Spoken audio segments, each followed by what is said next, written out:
Okay, so this is your 7th grade Common Core lesson number 14. And our lesson is going to be one-step equations, which we just finished learning about.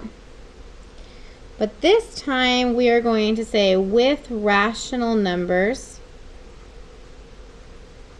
which means we're going to include decimals and fractions. Yipes, fractions! But you can do this.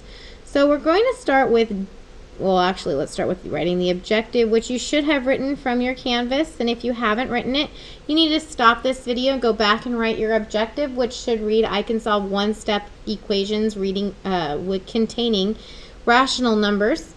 And you should have defined the vocabulary, which if you haven't done, you also need to stop this video and go back and redo those. So you're going to leave room for your notes after the objective. And I'm going to continue to do this with different types of examples. So the first one we're going to do is on decimals, because it's a little bit easier. So with decimals, you're again the same types of things. You just need to remember to line up your decimals. So we say y minus 17.5 is equal to 11.5. Well, we're going to figure out how is that y attached to the negative 17.5. Well, it's subtracted. So the opposite of subtraction is addition. So we're going to add 17.5 to both sides. So add 17.5 to both sides. That is going to leave us with y on the left side, since minus 17.5 plus 17.5 is 0.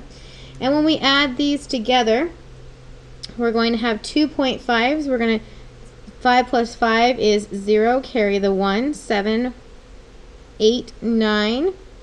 And 1 plus 1 is 2, and we're going to bring down the decimal to be 29. So y is equal to 29, or 29.0. Another example you may see might be negative 4.2p is equal to 12.6. Okay, this is multiplying, right? So this was our first example. Let's do a second example. The negative 4.2 is multiplied to the p. In order to get rid of multiplication or undo it, we're going to do division. We're going to divide both sides by negative 4.2. You are going to do the same thing as we've done before, where the top one goes inside the house, which is 12.6. This is going to leave us with p on the left and a negative on the inside. This is 4.2.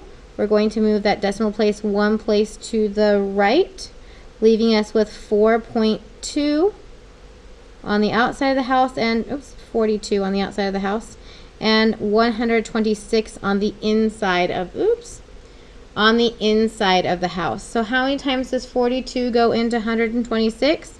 Well, it goes in 3 times. So 42 times 126 is 126 over, and that leaves us with a remainder of 0. So the answer here would go back up here, and p is equal to negative 3. Let's go ahead and work with one more with decimals. Our third one is going to say t divided by 7.5 is equal to 4.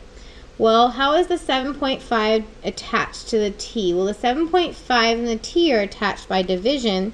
So to undo division, we're going to do multiplication. We're going to multiply 7.5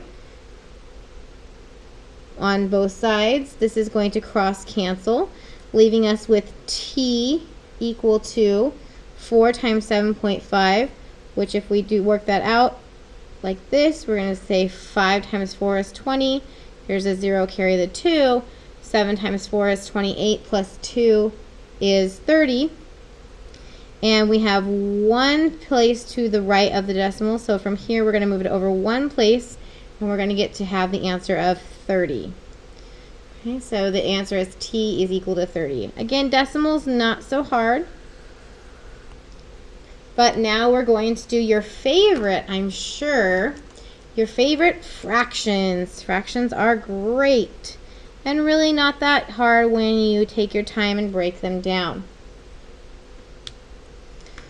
So if we have something that might look like this, we have x plus 1 over 9 is equal to negative 4 over 9. First of all, yippee skippy, both of these have the same common denominator. So since they have the same common denominator, we're going to say, how is the 1/9 attached to the x? Well, it's added, so let's subtract it. So we're going to subtract, because that's how we undo addition, minus 1/9 from each side. That's going to leave us with an x on the left. And if we have minus 1/4 minus that, negative 4/9 minus 1/9, that becomes, because we add the opposite, negative 4 over 9 plus negative 1 over 9. Same signs add, so that's going to equal 5 over 9. And same sign keep the sign, which is going to make it a negative 5 over 9. So this becomes a negative 5 over 9. Okay, so far so good. That's kind of how we do our little fractions. Let's try another one. We're going to say x is equal to 1/8. Oops. How about x minus? 1/8 is equal to 9/16. Now we're dealing with different denominators, but it's not attached to the x, so we're just going to say, let's just get rid of that guy. We're going to get rid of this 1/8. How is it attached to the x? Well, we're going to add it to the x because it was attached by subtraction. So now we're going to get over here and we're going to have plus 1/8. Well, we have x on the left all by itself. That's great, right? That's exactly what we needed. But we need to solve this over here. We need to add them together, but first we need to find a least common denominator. So we look at this, and I know that 16 goes into itself once, and 8 also goes into 16, but twice. So I know my least common denominator is going to be 16. This is already 16. I can leave it here. If this is 8, I need to know how I got to 16. So 8 times 2 is 16. So I'm going to multiply this by 2 also to get 2. And when I go through and I add them together,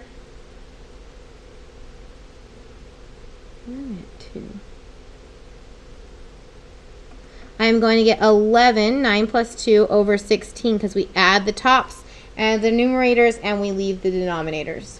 Okay? So we're going to go ahead and do at least one more with fractions. I'm going to flip the page because I'm out of room. If you need more time, you can pause the video. If you don't need more time, then you can go ahead and go with me. You're going to turn the page, and I'm going to continue on item number 14 because this is the same topic we're going to be talking about. And our last example is going to be 3/5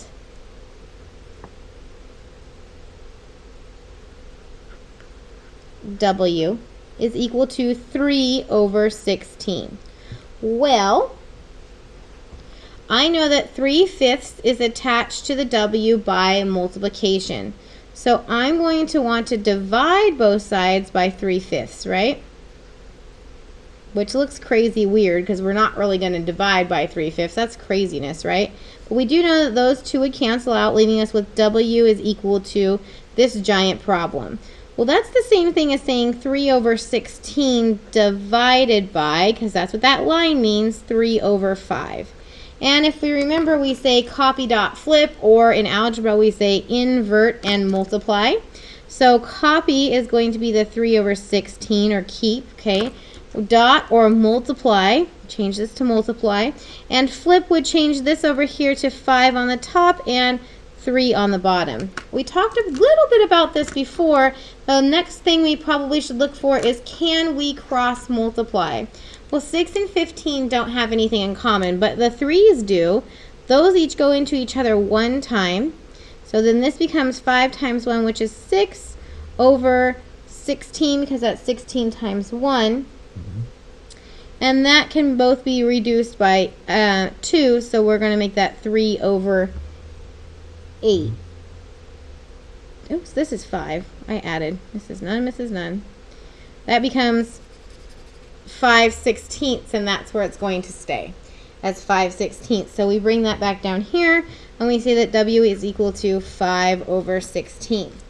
Now, if you need to have some more examples, I would suggest that you look in the My HRW. I'm going to set up the account so you can go in and watch the examples on this lesson, which was one-step equations with rational numbers. Okay, otherwise I want you to go ahead and open Canvas and find the assignment you're going to do for today and do it, and then take the quiz. If you have any questions, you can email me or ask me, and good luck.